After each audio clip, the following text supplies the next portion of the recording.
The Best in the World podcast with Richard Parr. Thank you very much for pressing the download button and pressing play for The Best in the World with Richard Parr. If you haven't joined us before, this is where each week I speak to some of the greatest sports athletes in the world. They could be Olympic champions, Paralympic champions, world number ones, world champions, and we deconstruct what makes them the greatest on the planet. This week I am speaking to 5-time World Series and 2015 world champion cliff diver Gary Hunt. And before we take the plunge into the interview, I want to tell you about Audible. Audible.com is the leader in audiobooks, and I am giving you a free 30-day download with Audible. That includes a free audiobook. All you have to do is go to audibletrial.com/best. That's audibletrial.com/best for your free audiobook. I'll be talking a little bit more about that in just a moment. So the last few days, I went to see some of the Qatar Open tennis here in Doha. I went for the evening of the semi-finals, and I had the pleasure of watching Rafael Nadal play Ilya Marchenko and Novak Djokovic facing Thomas Berdych. And it's a real honour to watch the likes of Nadal and Djokovic. You know, what's fantastic about this show is I speak to some of the greatest athletes in the world, but to see them in real life is even greater. You know, I've picked up a tennis racket and I'm absolutely useless. Every year I'd watch Wimbledon and buy a new racket thinking, yeah, I'm going to be really good. And I'd face my brother and I would thrash my brother 6-love, 6-1 and think, this is the year I'm going to get really good. What I failed to remember is that my brother is absolutely useless at tennis. And so I'd face any other friends, and my friends weren't even very good at tennis, but I'd face them and they would thrash me and then I would give up and it would just go on a loop. The next year I'd watch Wimbledon, think this is easy, buy a new racket. And I never took lessons really, and I never developed, and I never really learned, and I never really took in the kind of processes that some of these top stars have that I speak to on this show. So I really hope that you can use it so you can become better at your sport. So this week's guest is Gary Hunt. He's a 5-time World Series champion, 2015 world champion at cliff diving, and we talk a whole range of topics from how he moved from platform diving to cliff diving. We talk about Rowan Atkinson's character, Mr. Bean. I'll link that on my Twitter page, which is at Richard_Parr. The addiction of learning and how he innovates new dives and new ideas. We talk about the hardest dive in the world. And Gary is such a champion that we talk to him about how he tries to avoid overconfidence and what he learned from losing and then winning the world championship. So lots of different things. We also talk about the UFC, Conor McGregor. We talk about books. There's so much in this podcast. I really hope you enjoy it. If you do, love to get your feedback on my Twitter page at Richard_Parr. Go to the website richardparr.net. Love to hear your thoughts. But let's get to it. Let's speak to one of the greatest divers in the world, cliff diving world champion, Gary Hunt. The Best in the World podcast with Richard Parr.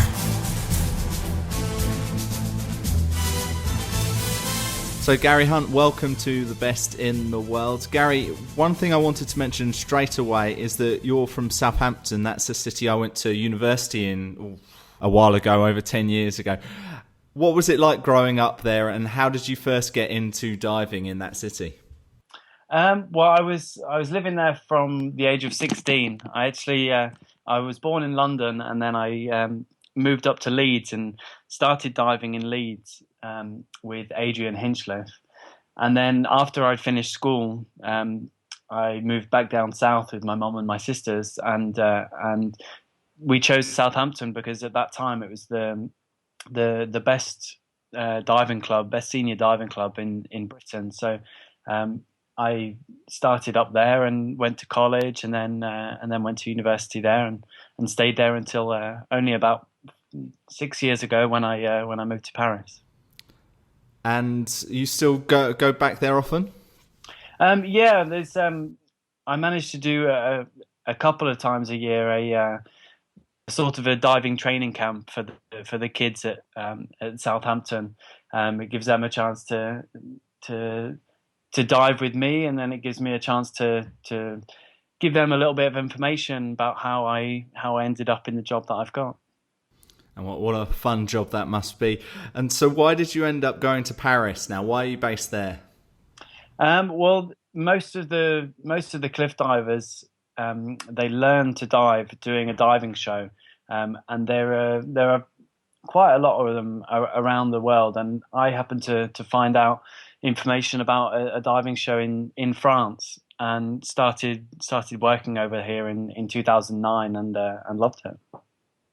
And of course, I've seen some of the pictures of you on the World Series. You get to go to some incredible locations, so picturesque, so beautiful. Is there a favourite place you've dived at before? It's definitely the best part of our job is the fact that we get to see all these amazing places. To pick a favorite is quite tough. One that sticks in my mind is Mexico. We dived in a cenote, basically a hole in the ground in Yucatan, and it was just a very strange sensation to be on a 27-meter platform, but only really feel like we were 6 or 7 meters high because of all the trees around. And it was only when you looked completely down on the end of the platform that you realized that the water was 27 meters below. That just sounds horrifying to me, if I'm honest. Yeah, it's not something you want to do every day, I suppose, and you have to get into a bit of a mindset to prepare yourself for a jump off that height. But it's what I love doing. So let's talk about this mindset for a moment. Where did this come from? Were you always, say, a risk taker? Were you always someone who wanted to push yourself further? Where did the idea of jumping off really high platforms first come into your life? Is this the kind of person that you've always been? I wouldn't really say I'm a risk taker. I do love having fun, and I've always loved throwing myself around and doing like twists and somersaults.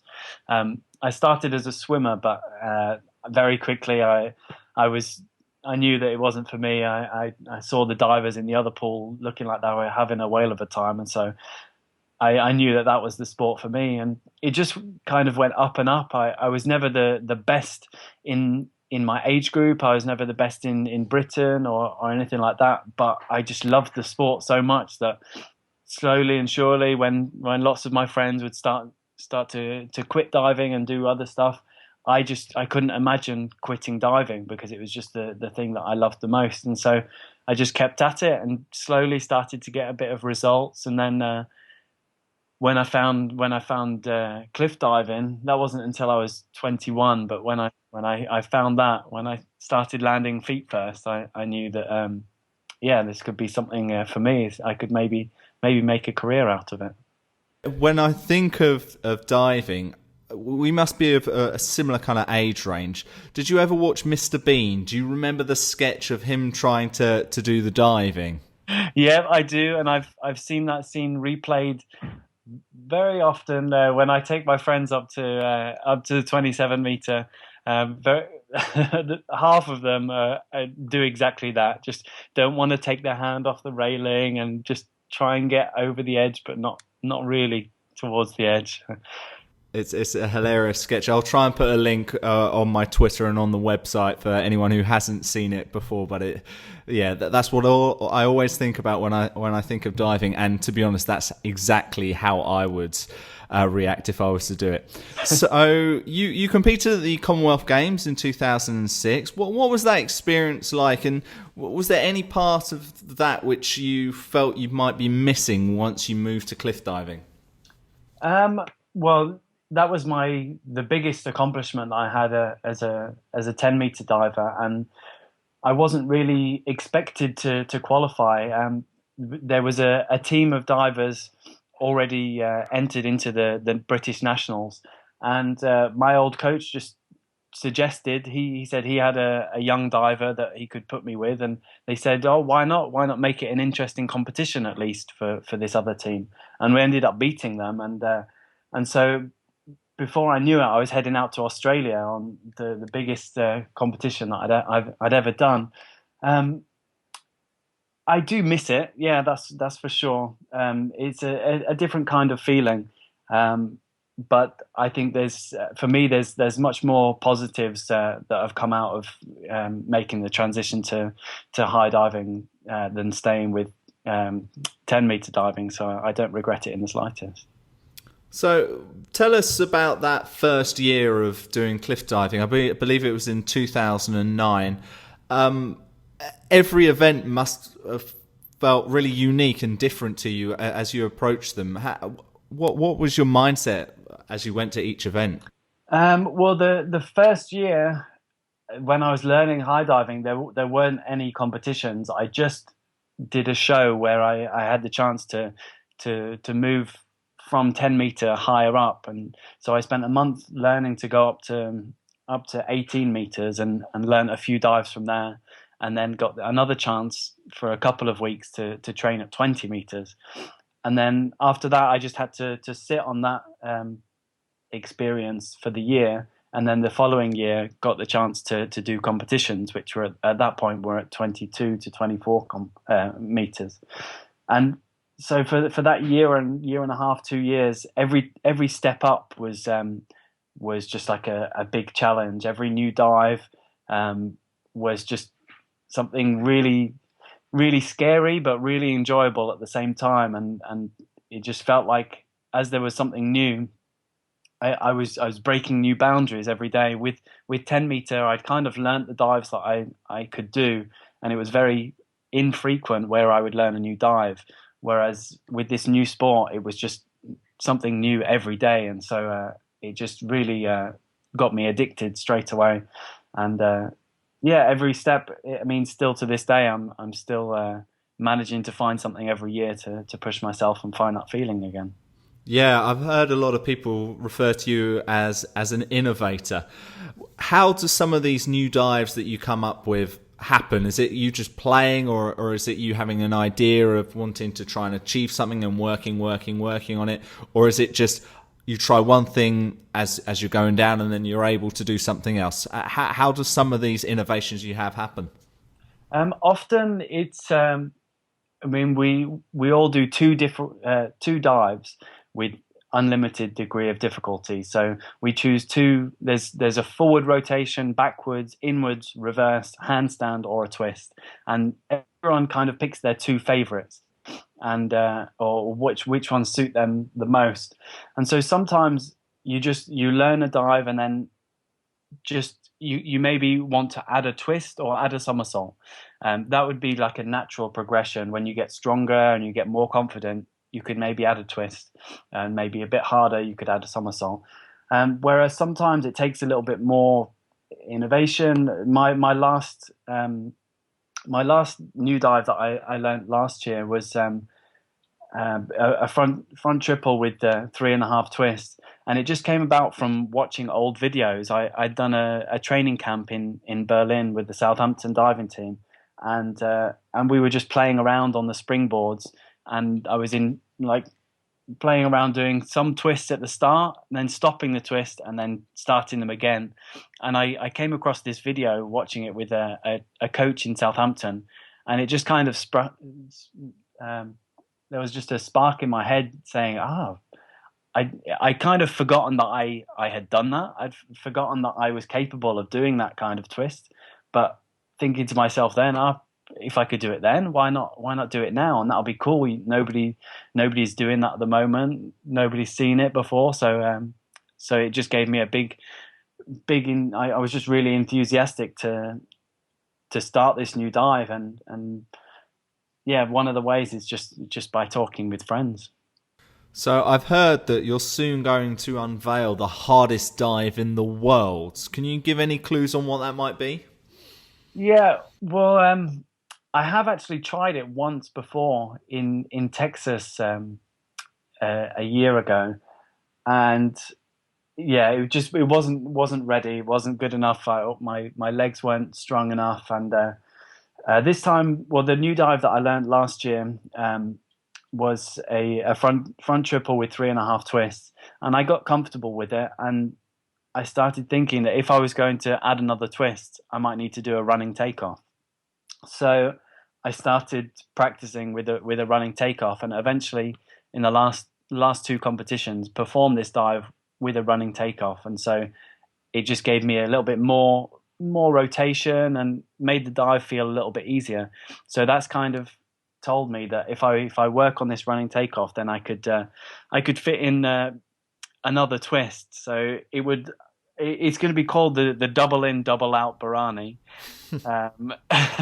For technically, it's front 3 somersaults with 4.5 twists, and it'll be 6.4. At the moment, 6.3 is the hardest dive in the world. So I don't know if the other divers are thinking about stepping up their game or not, but I'm preparing for something new next year, and to get back that title of having the hardest dives in the world. Now, you mentioned about the other competitors.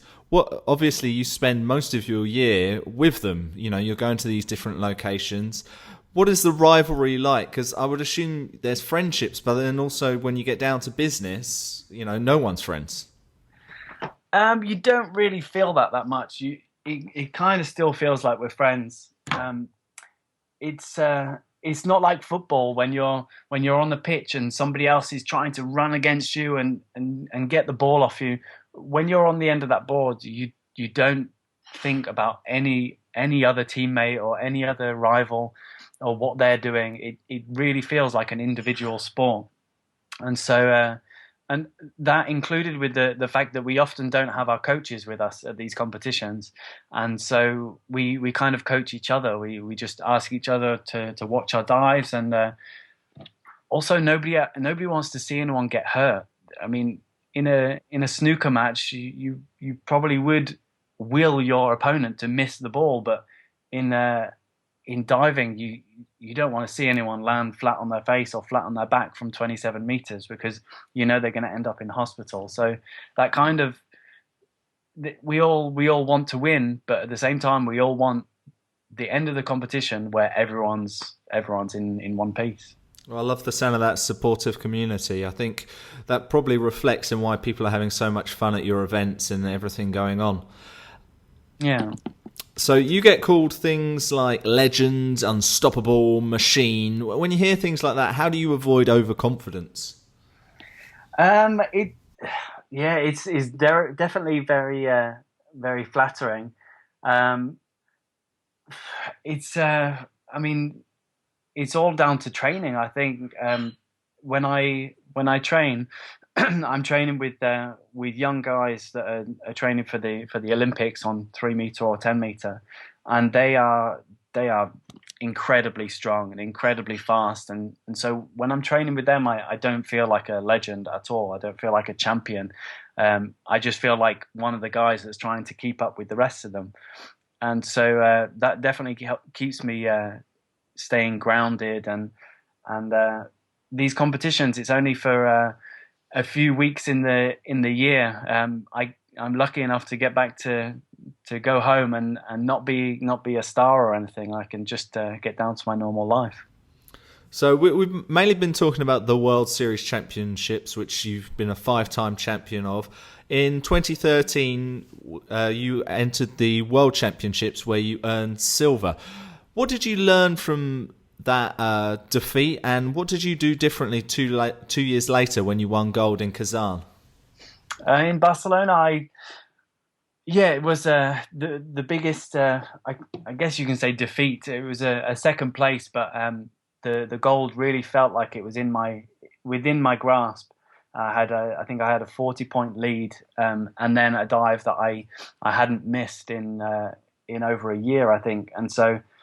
It was very surprising. I was kind of sure that I would be able to clinch the gold.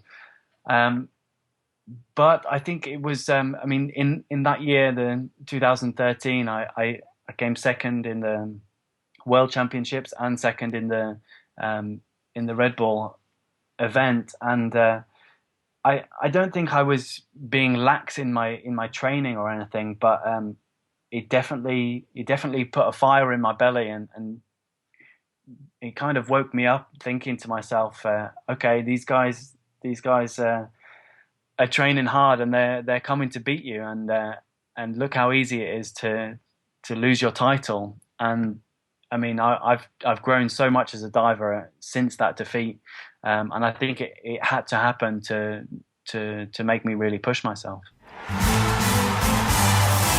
The Best in the World podcast with Richard Parr.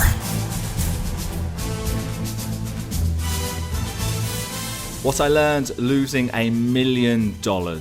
No, that's not me. That's Brendan Moynihan and Jim Paul, the authors of the book, What I Learned Losing $1 Million. A fantastic audiobook that I've been listening to on Audible. If you want to know what it's like to lose $1 million and the bits of information you need to learn from it so that doesn't happen to you, so you can earn $1 million or more money, because let's be honest, it's from defeat that we can gain victory, and that's exactly what this audiobook does. And you can download it on audible.com. And guess what? Why don't you download it for free? And if that's not your choice, there's 180,000 titles to choose from for your iPhone, Android, Kindle, or MP3 player. And I'm going to give you a free book because you are a listener of the Best in the World with Richard Parr podcast. I'm going to give you a free audiobook download with a 30-day free trial to give you the opportunity to check out their service. All you've got to do to download your free audiobook today is go to audibletrial.com/best. Again, that's audibletrial.com/best for your free audiobook. Well, I'm going to give you some more free knowledge from Gary Hunt. Let's get back to the conversation. The Best in the World podcast with Richard Parr.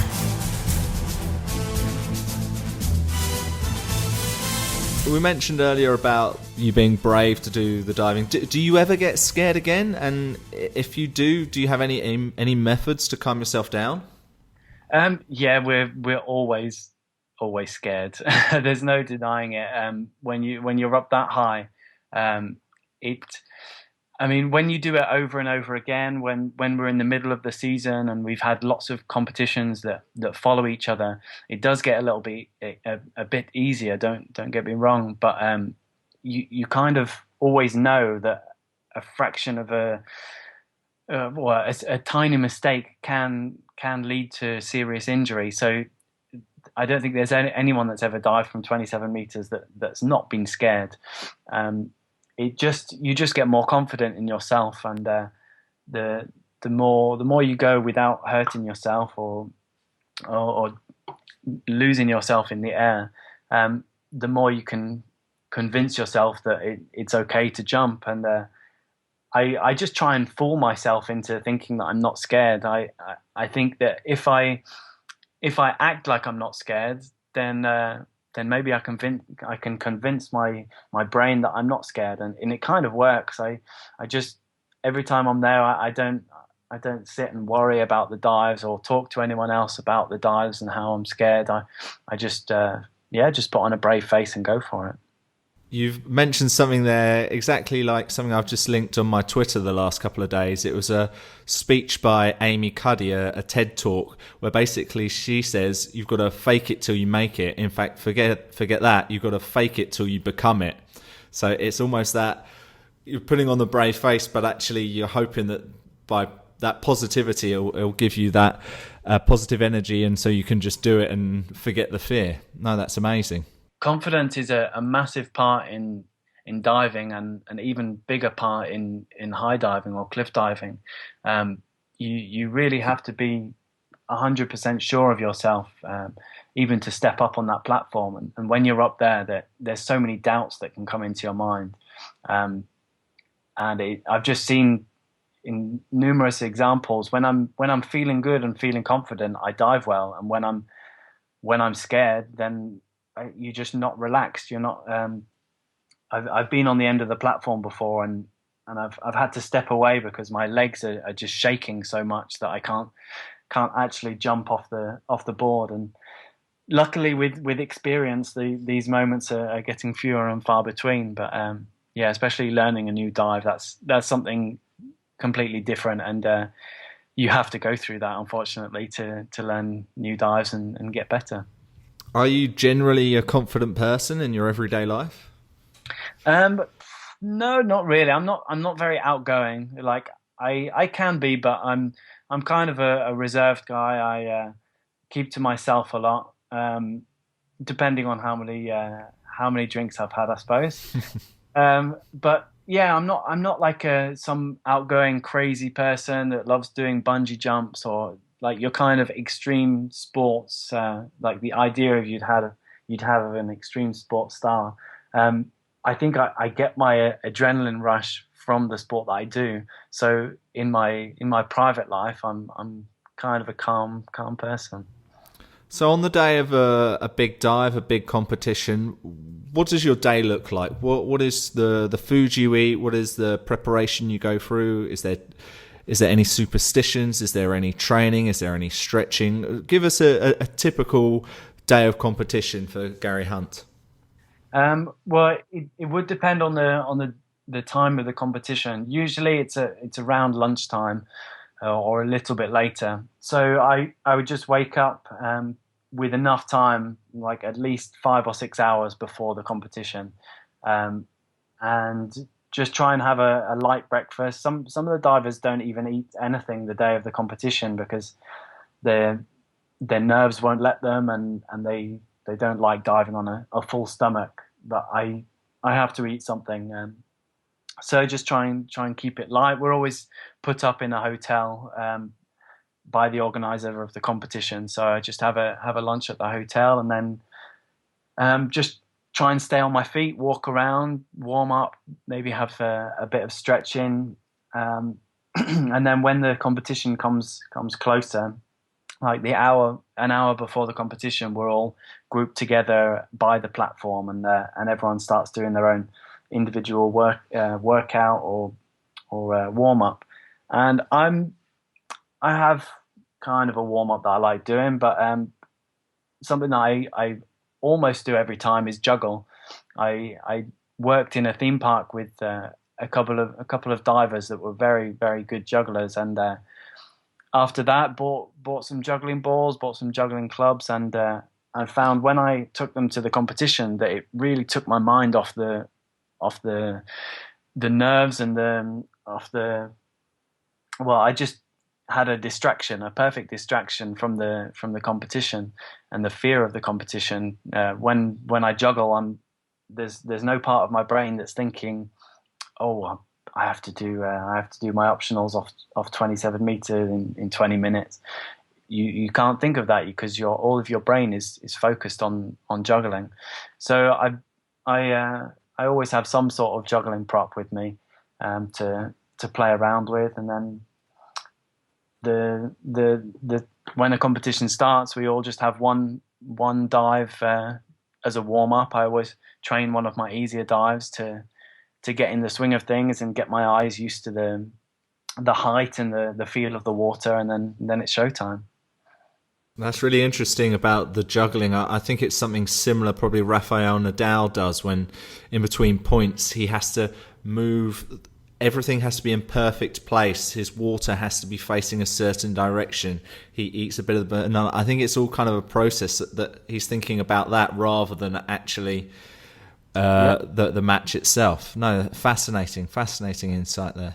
I found a distraction. Like in the early days, I used to just go over my dives and like rethink all of my dives and the mistakes that I've done on them. But yeah, you can do that, but don't overdo it. All the training should be already done. When you get to the competition, it's really a matter of just getting yourself into a calm position, getting your body into a right position to be able to do the dives, and making sure that your brain is not overloaded and is relaxed also. So, out of diving, is there anyone that inspires you? I've not really anyone in particular, but the sport of mixed martial arts is inspiring me a lot at the moment. Um, I've been watching a lot of the UFC, and it's fascinating watching what these athletes go through, and I see some similarities. Obviously, there's I would say theirs is more extreme because there's somebody coming at you that you can't really predict. But before a high dive, there's kind of a violence coming that you have to do everything in your power to avoid. And so watching how these guys train and how they go through their daily life mentally and physically is really inspiring, and it just gets me pumped up to go back to training and train hard. Well, you'll enjoy my chat with Ben Askren, who's a MMA fighter with the ONE FC I've had recently, so you'll be able to listen to that on the podcast. Have you seen the documentary by Conor McGregor, Notorious, 6-part documentary? Yeah, I have. That is fantastic. Yeah, I'm a big fan of him, without a doubt. I mean, he's completely opposite to the way I go about like interviews and stuff like that. I just wouldn't be able to. So like, in fact, some of my friends have said, you know what, you should go into your interviews and you should just be like Conor McGregor. You should just be like cussing all the other divers and saying this and that, but it's just not possible. Well, I like that this episode's still clean, so that's good. But yeah, I think that it's that fake it till you make it till you become it type thing with Conor McGregor. Is I think he says these things, but actually he starts to believe them, and then he makes the results happen in the octagon. I just love how hungry he is in those episodes. It's incredible. Yeah, I mean that's the kind of stuff that gets me pumped up and gets me inspired. So one other thing I saw on Twitter was you said that if you weren't a diver, you'd like to be a table tennis player. Is that true? And if so, are there any processes or skills that you think you could transfer from diving to be successful at ping pong? Well, I mean, I did ping pong or table tennis from a very young age, and absolutely loved it, and still love it to this day. I think, I mean, hand-eye coordination is the most important thing for table tennis, and with any sport like gymnastics or diving or cliff diving, it's not just hand-eye coordination; it's body-eye coordination, and also you're coordinating your body with the water. So you definitely have a good sense of spatial awareness and awareness of your body as a cliff diver, and so I think the two go well together. Yeah, great. All right, we're going to wrap this up shortly. Before we go, I want to do a quick thing called 5 favourite things. I'm going to quickly ask you like a favourite place or something like that. If you give me the first answer that comes into your mind, and then out of the 5, I'm going to pick one, and that's the one I'll ask you to explain why. Okay? Alrighty? So, favourite movie? Favorite movie? That's tough. I would say Jerry by Gus Van Sant. Never heard of it. Animal? Favorite animal?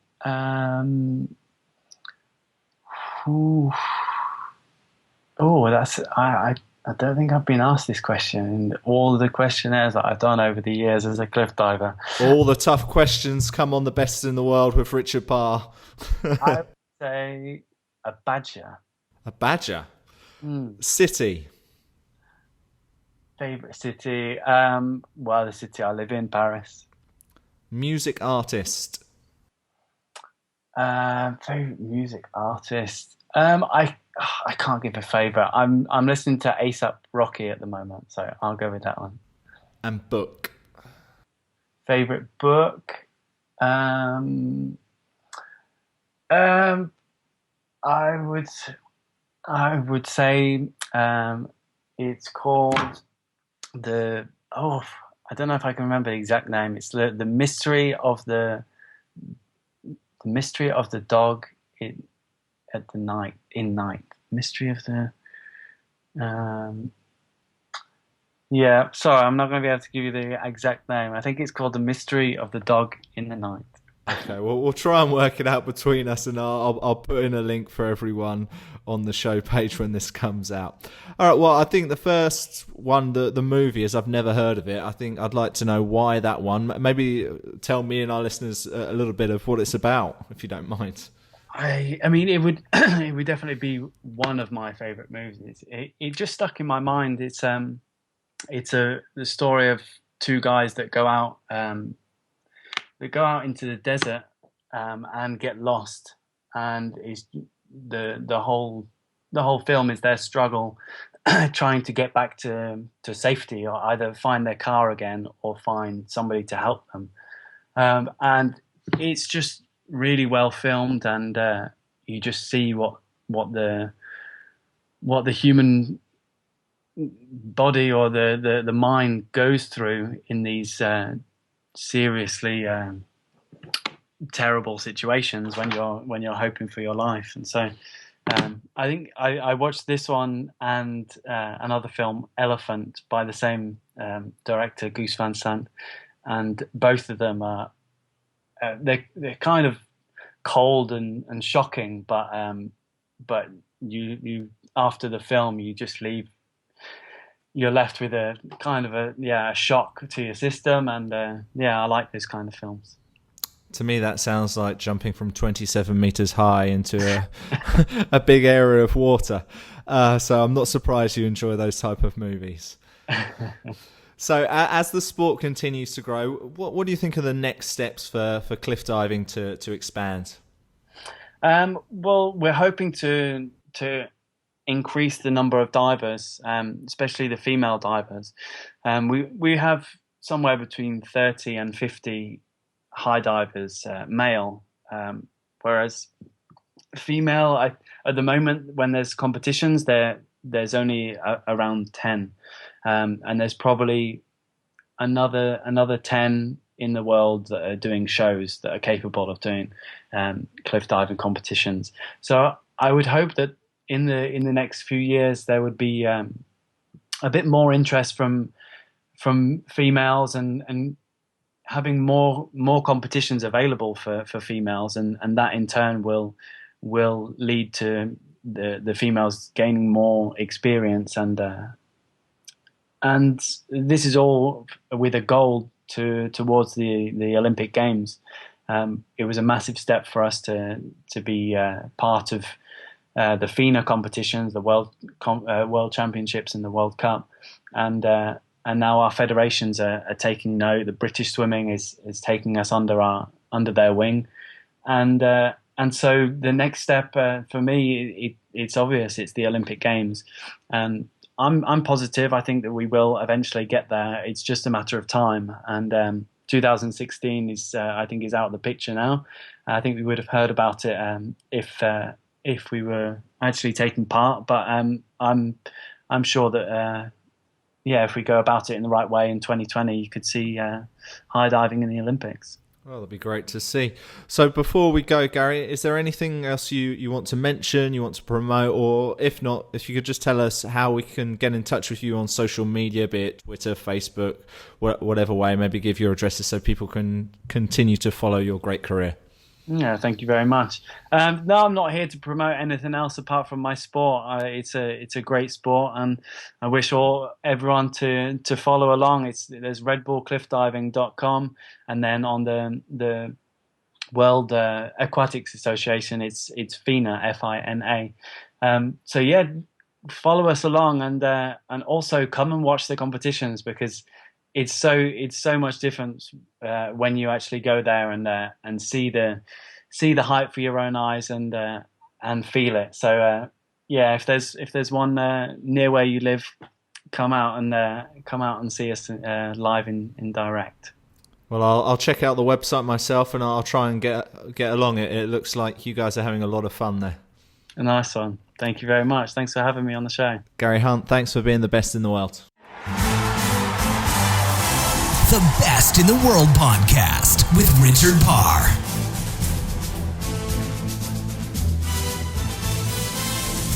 Thanks a lot to Gary Hunt there for appearing on The Best in the World with Richard Parr. If you want to follow Gary on Twitter, all you have to do is go to @GaryCliffDiver, and you can also follow his progress at redbullcliffdiving.com. So that's @GaryCliffDiver and redbullcliffdiving.com.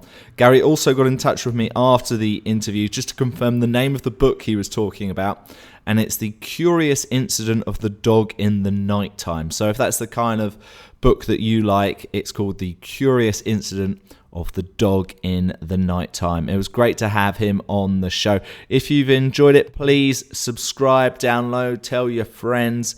Love to hear your feedback. And if you're interested in any other sports, we've had world champion rugby players, football players, Olympic champion hockey players. We've had MMA champions such as Ben Askren.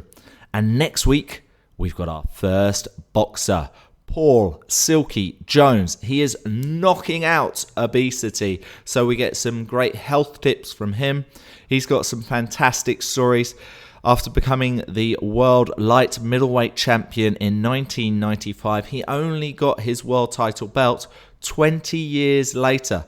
Plus, he tells us a story about how he nearly quit the sport in 1999 after a fellow boxer was murdered outside the arena where Paul had just been in one of his fights. Fascinating stories coming from Paul Silky Jones. That's next Wednesday. It'll be on iTunes, it'll be on Stitcher, it will be on richardparr.net. Please download, subscribe, rate and review. And most importantly, if you've liked the show, tell your friends.